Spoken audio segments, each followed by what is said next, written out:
we're going to be talking about evaporative emission systems. And we really appreciate everybody being here. We know it's a lot to get away from the counter or out of the field to, again, talk about parts, but hopefully this is going to give you some great information to go out and continue those conversations with those technicians and with those customers about some systems that they either may not know you have available to you, or they do, but they don't know enough about it to make a confident decision to make that purchase. Well, that's what our goal is today, is to get those sales for the evaporative emission system into the register and increase those sales for you. So when we talk about evaporative emissions control, or EVAP, here's a fun fact for you, and it's a pretty interesting fact. I think a lot of people wouldn't think about this, but in 2024, the fifth most common check engine related repair in the industry was replace evaporative emissions purge control valve. That's a bold statement there, right? The fifth most common check engine related repair. I think if we go back over the decades, you'll know there's been a lot of different reasons that check engine light comes on, but EVAP wasn't the most common. We might have had something to do with emissions, but not necessarily EVAP. So this is a pretty big deal. And so we bring that up because, when it comes to evaporative emissions, this is really the first point of contact that most people are familiar with. Motorists aren't going into a repair shop and saying, hey, my car smells funny, or it makes a funny sound, or it doesn't run right. Typically, the concern is just that the check engine light is on. Now, in the old days, there may have been some drivability concerns, but for the most part, it's now a no symptom emissions related failure that turns on the check engine light that brings the customer into the shop. They just see the light. They don't actually even notice anything different about the way their car drives. They just know that light's on, or in a lot of places, it's because they have to go get their emissions taken care of, and they can't do that with the light on. They don't know why it's there, but they now have to come into the shop and say, hey, I got to get my emissions done. I've got 3 days before my tag is expired. Why is this light on? And so our goal is understanding the emission system, and specifically the evaporative emission system. Why do we have them? What is the benefit of them? And how do they operate? Now remember, the EPA and CARB, they don't tell OE manufacturers what they have to do. They don't say you need to put one of these on the car, put one of those on the car. They really kind of leave it up to the manufacturers and say, when it comes to this EVAP, you know what? At the end of the day, you just need to have a system that prevents hydrocarbons from leaking into the atmosphere. We don't care how you do it, but you have to do that. And so manufacturers are going to use different strategies and different components to achieve that end goal of preventing those hydrocarbons leaking into the atmosphere. So what we're going to discuss here is how it works very briefly, just kind of a high level. Talk about some of the types of leak detection systems, because that's what we're really talking about when we talk about EVAP, is leak detection systems, how they fail, a few tech tips, and then we're also going to discuss some of the engineering improvements for durability that you'll find in that standard box, what it looks like in the competitive landscape, and then some sales support that's going to come behind it. So, how does the EVAP system work? Well, here's your typical EVAP system layout, right? And you see it there on the left-hand side. Basically, fuel vapor is stored in the charcoal canister, the fuel vapor canister. Fresh air is drawn into the canister to keep the system pressurized, and when the conditions are right, the purge valve opens, allowing the fuel vapor to be reburned. So if we look at the image here on the screen, you see we have the fuel tank there, and on the very far right, that's where we're going to fill the fuel tank up. We're going to be at the gas pump, we're going to be putting fuel in, and you see we have a fuel tank pressure sensor there, right? And then once that fuel tank pressure sensor, it bypasses that, it's going to work its way to the vapor canister. Remember, the most flammable part of gas is not the liquid, it's the vapor. And as we're expelling gas into the fuel tank, there's going to be a lot of vapor. There's also going to be a lot of air coming in. And so what's going to happen is, as that fuel tank pressure sensor is reading, it's going to be sending those vapors into the vapor canister. And so remember, as you're displacing that air in the tank, it's got to go somewhere. So you're putting the fuel vapor in, or the fuel in, the vapors are going to go somewhere, and it's going to be the fuel vapor canister. And that's what lawmakers told the manufacturers. You have to capture those vapors. That's where that EPA and CARB methodology comes in. Don't care how you do it, but here's how you got to do it. And here's a couple of rules that we have to make sure that they test for. And this is what the EPA and CARB said to the manufacturers. One, you have to verify that there is purge flow. So we have a purge valve, right? And then we also have to make sure that it can draw those fumes out of the storage area. That's where the purge flow comes in. That vapor canister is going to trap those fumes or those vapors, but at some point we have to get them out, right? And then we also have to make sure that there are no leaks into the atmosphere. So we're going to be monitoring for that. We have to make sure that when it gets into the vapor canister, it's trapped there until again the conditions are right and that purge valve will open, allowing the vapor to be reburned into the engine, right? And then we have to monitor the components and make sure that the circuit is working and there are no out of range values. If there are out of range values, this is where that dash light is going to come on. It's going to give you the check engine light indicating that there's an issue. Again, even if the vehicle seems to be driving just fine. So when we look at our typical EVAP layout here, again, we have the fuel tank where we're putting the fuel in. We have a fuel tank pressure sensor. We have a vent valve, you see on the bottom there, that's going to be drawing fresh air into the vapor canister while those vapors are being captured. And then once that canister is at a point where it needs to purge those vapors and that air, and those conditions are right in the engine, it's going to open that purge valve. It's going to pull those vapors and that air out and send it to the intake manifold to be reburned into the engine. So one important note here, generally speaking, the fuel vapor canisters don't typically go bad unless they're completely filled. And oftentimes what will cause that is people putting too much fuel in. We all know, the pump clicks off, it says you're full. You wait 5 seconds, then we start pumping again. Maybe we're trying to round it up to $46 even, whatever the number is. Well, every time we add more fuel, that fuel tank pressure sensor is reading that, and it's trying to figure out where to put that air, it's where to put that vapor. And if we overfill that vapor canister, we can mess that up and make it difficult for the entire system to run properly. So this is a word of caution here. Once that thing clicks off, you're full. Let's not add too much more fuel to it because we could have detrimental effects on very important systems. So that's the typical layout of how the evaporative emission system works. So let's look at, again, remember, they have to verify that there are no leaks. So how do they do that? Well, there's multiple systems that have been in play. Again, remember they said you don't have to use this specific item. You just have to make sure that there's purge and there's no leaks, right? So different manufacturers have used different things. Some manufacturers will use what's referred to as an evaporative system integrity monitor or module, the ESIM. Now here, there's not a vent solenoid per se that's turned on and off, but if you look deeper inside of the ESIM, there's actually weights, right? And so depending on the pressure of the system or the vacuum of the system, those weights will be lifted off their seat under certain conditions to allow that fresh air to come in or that fresh air to go out. And so because these weights naturally seal that system off, now it can basically burp itself by lifting those weights or dropping those weights. But it should be naturally sealed at all times. And there's also a set of contacts in there and a rubber diaphragm. And so the eSIM itself acts as both the vent as well as the monitoring device with a simple set of contacts that open and close, changing the voltage back and forth to the PCM. So that's how our system is monitoring to make sure we have the correct voltages, that it's working properly. Now in this specific scenario with the eSIM, we're not worried about a fuel tank pressure sensor in this particular vehicle. So if you go back to the last slide, that typical system layout had the fuel tank pressure sensor. Well, in vehicles that have the eSIM, we're not relying on that. We're actually relying on the eSIM to get all that knowledge and send it back to the PCM itself. Now on older Chryslers, the next line up here, the mechanical leak detection pump, the older Chryslers used this type of system.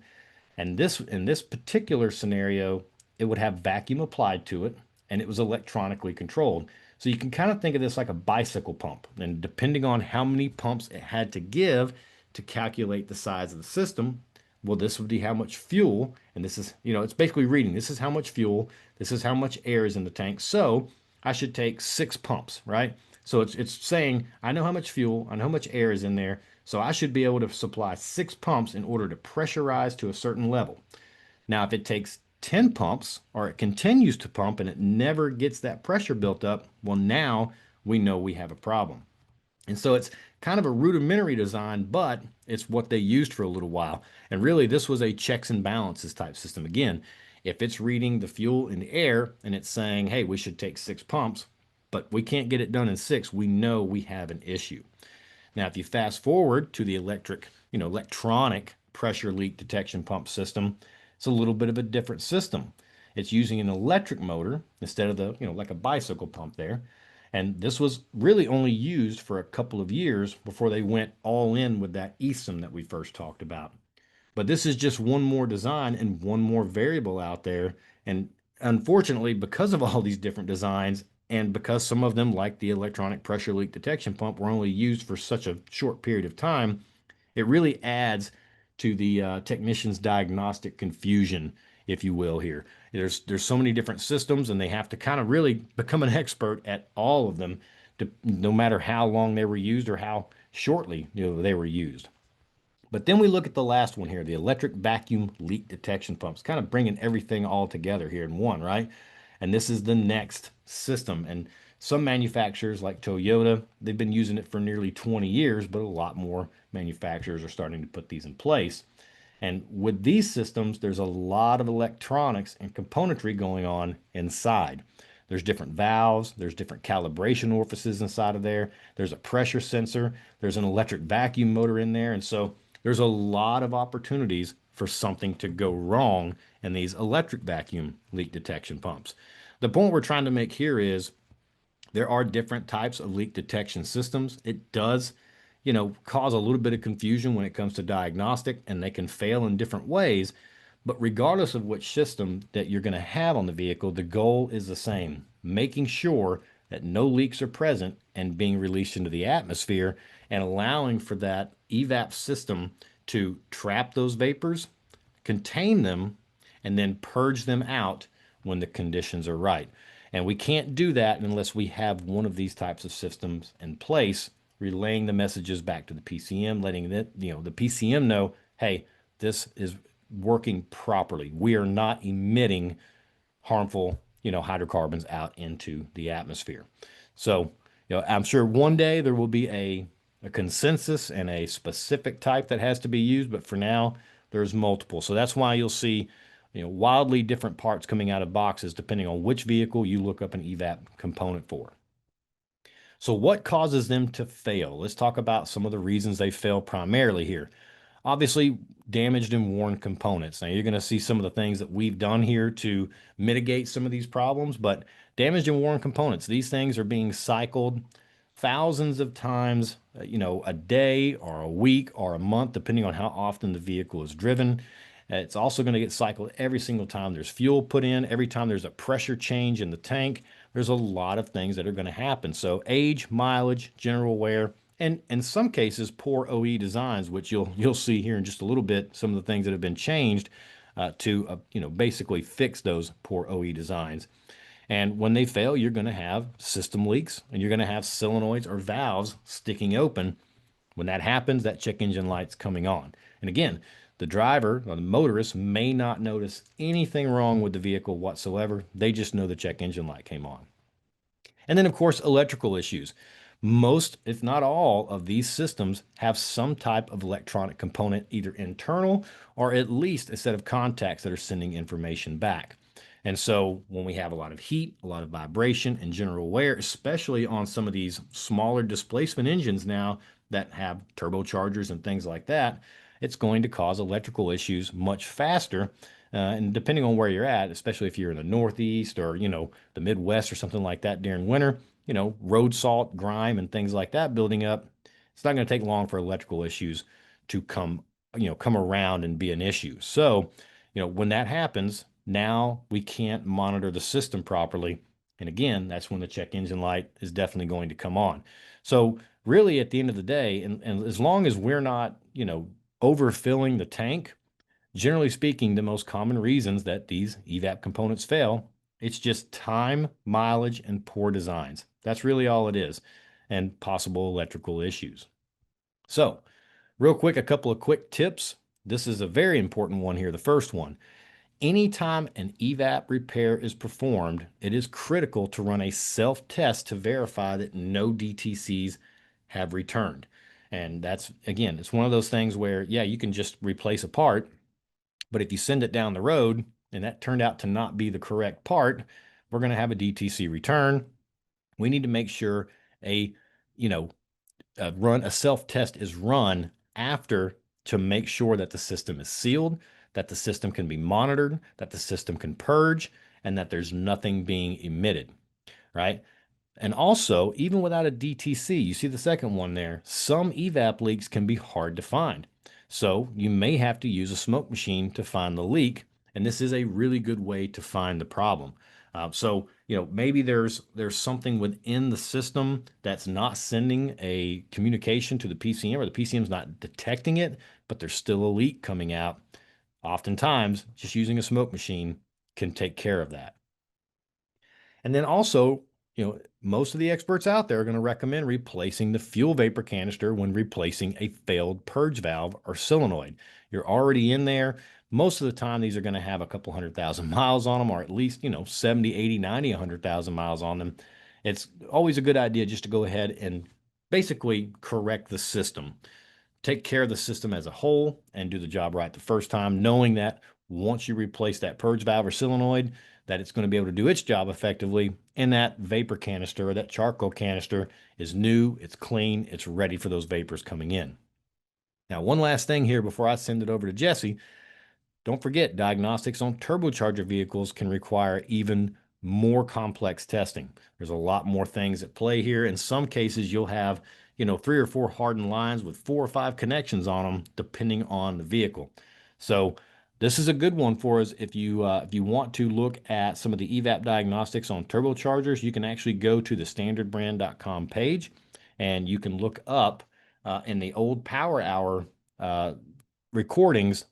We have a full 30-40 minute video just on EVAP diagnostics on turbochargers right there on the YouTube channel. Something great to pass off to your technicians and customers, if they just want to learn a little bit more about when it comes to diagnosing those types of vehicles, because it does change the diagnostic procedures and requirements when it comes to vehicles that are turbocharged. So there's a quick, brief rundown of how, the system works, what's typically included in it, some tech tips. And what I'm going to do now is I'm going to pass it over to Jesse, because he's going to talk about some of the reasons why we need to be out there talking about our EVAP program and how it can benefit your customers immediately today, the very next EVAP job that they have come in. So with that, Jesse, I'll pass it off to you and let you tell them all the good stuff. All right. Well, thanks, Corey. That was great. So I'm just going to jump right into it. When you reach for the standard box, this is what you're getting. You got 15 global R&D centers, 21 manufacturing facilities, including our Greenville, South Carolina, and Independence, Kansas ones, which specialize in emission control valves.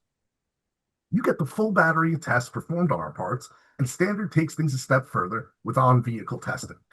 Finally, you get a top-notch sales support provided by our expert trainers, digital content and marketing materials, including videos, flyers, and of course, our full catalog. So the product management teams continue monitoring emissions-related recalls and TSBs to suss out opportunities where Standard might offer a solution. A great example of this involves failing purge valves on a number of late model GM vehicles, including the Enclave, Encore, and Traverse, just to name a few. Standard manufactures valves designed for improved durability to replace these failing OE units. So let's take a deeper dive into a couple of those. So here's an example of an engineering improvement we've made with a popular GM Canister Purge Solenoid. The OE unit on over 5.5 million GM vehicles has a plunger design susceptible to leaks caused by cracking or tearing, as you can see in that photo there. We were able to design and manufacture a new component that works exactly like the original, but with an improved design that doesn't cause the seal to fail, so more durability. Now here's another example of an engineering improvement we made, this time with a Ford Canister Purge Solenoid. The OE unit on Ford vehicles fails at a higher than normal rate because the plunger breaks down and debris from the plunger can cause it to stick open. So we redesigned the plunger, replacing those flaps you see on the left there, with a much more durable 360-degree ribbed plunger stop that you can see on the right.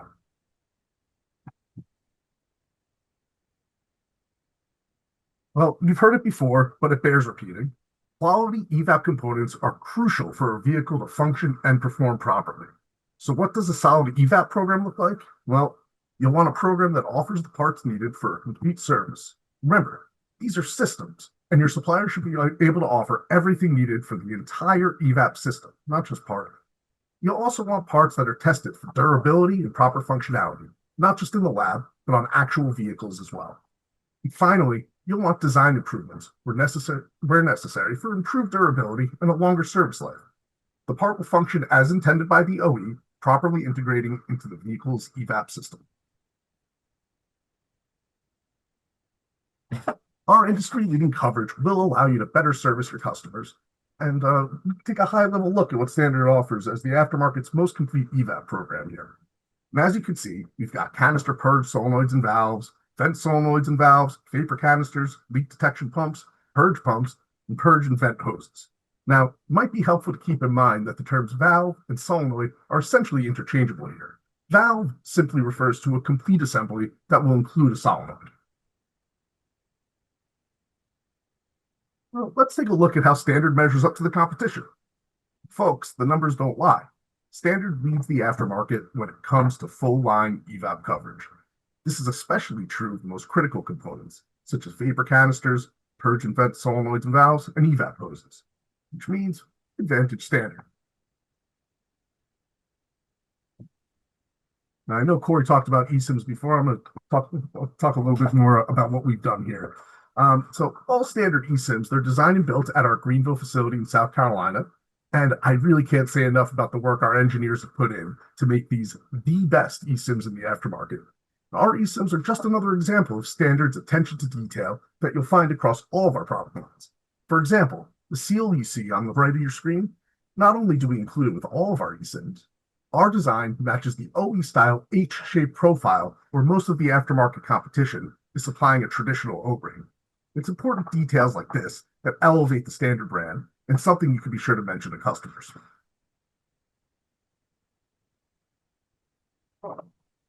Leak detection pumps, as Corey was discussing before, one of the more complex components in the EVAP system.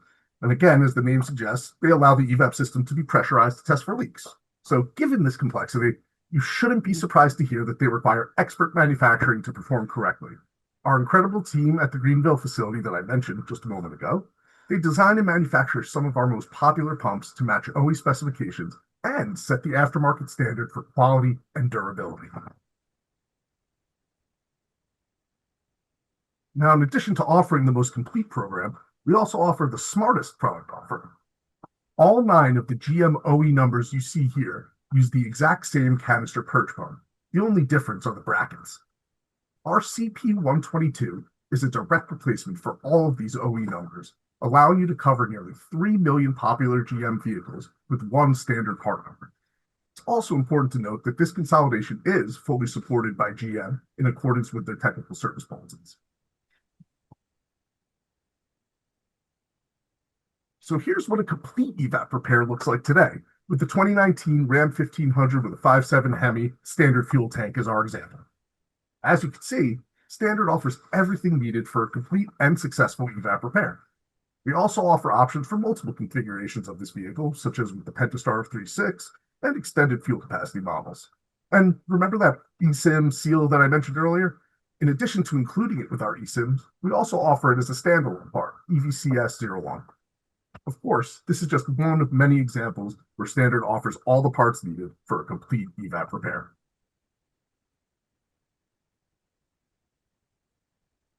Now here's an overview of Standard's emission control offerings that are complete programs, just like EVAP. As you can see, we've got all the coverage needed across crankcase ventilation, EGR systems, as well as diesel emissions.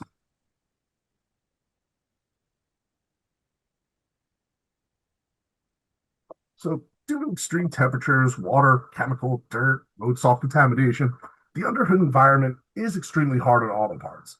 And that's why Standard manufactured emission control products undergo rigorous examination and product validation, including extensive performance benchmarking, product lifecycle testing, and end of line testing. And finally, to validate our stringent processes, many standard emissions products undergo live on-vehicle testing at our Texas facility. So thanks everyone for your time. I'm going to hand things over to Rob Watson from Marketing Services to take us home. Thanks, Jesse. That was some pretty great stuff. Hello, everyone. My name is Rob Watson. I'm a Senior Marketing Services Manager here at S&P. I'm going to spend a few minutes today discussing the sales support that our team offers, specifically the product and marketing material that's available to you when speaking to your customers about our standard EVAP program. Now, our support doesn't stop after we place a part in the box. Our team is always focused on providing that support material that helps convey our strong product messaging.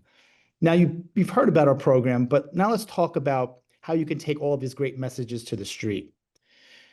We've worked to create a material for both service providers as well as for parts professionals and store managers.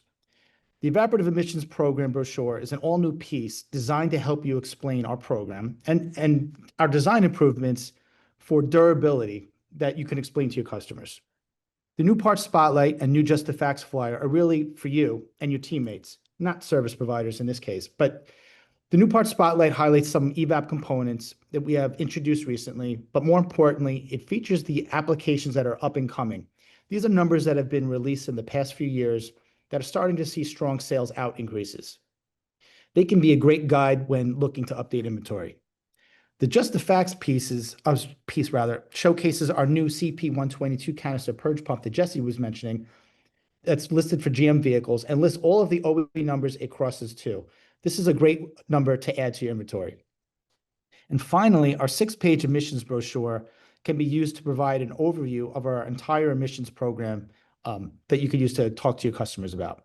These are pieces that are available to order from your local standard rep or available for download on standardbrand.com, located in our digital resources section. Now, in addition to our print material, we've also created digital content to help grow your EVAP business. The first resource I'd like to talk about is our standard YouTube channel. Our channel features over 725 videos and includes videos that detail the features and benefits of many of our programs and products that we offer. It also, it includes videos that demonstrate our engineering and manufacturing capabilities, as well as installation and technical videos. We also place all of our videos in product-specific playlists to make them easier to filter and find. And this includes a dedicated playlist for evaporative emissions, as well as a more general emissions playlist. As part of our What's in Your Box training series, our team created a short 3-minute video that does a really nice job of explaining our commitment to manufacturing quality EVAP components, and it's a great tool to show your teammates as well as your customers. It can be found easily on the Standard Brand YouTube channel and is currently the first video in our What's in Your Box training series playlist. Our digital product portfolios are another resource, and they're available for multiple categories, and these provide a broad yet detailed look into the products and related parts that make up some of our key categories and programs. We currently have 16 portfolios available. To view them, simply visit standardbrand.com. You click the digital resources button in the top right corner of the site, and this will take you to our resources page. And once there, you enter portfolio in the search bar, and it'll return all 16 of them. Or you can enter emissions in that same area in the keyword search, and it will return all of the emissions material that we have available.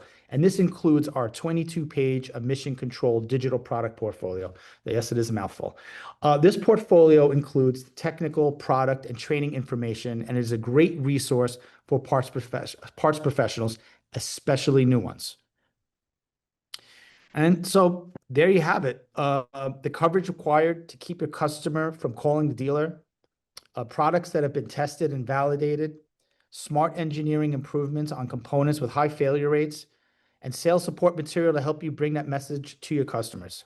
To sum this all up, when installing a standard EVAP component, you can always install with confidence.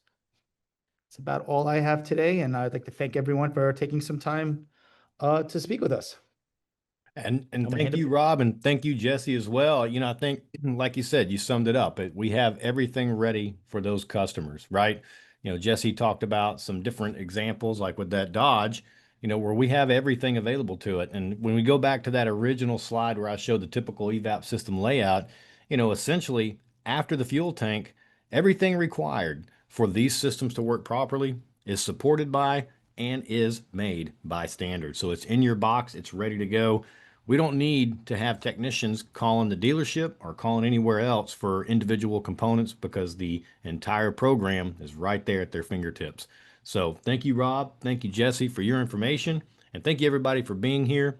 And we look forward to seeing you next month. Hopefully you took a screenshot of that QR code or that link, and you can get registered for the upcoming calls for the rest of the year. So with that, happy selling, everyone, and hopefully you'll get a call or have a conversation with someone about EVAP components in the next 20, 30 minutes. And it's going to be a great conversation because now you have everything they need, you have quality, and you can take care of all of the vehicle systems when it comes to EVAP. Have a good day, everyone, and thanks again.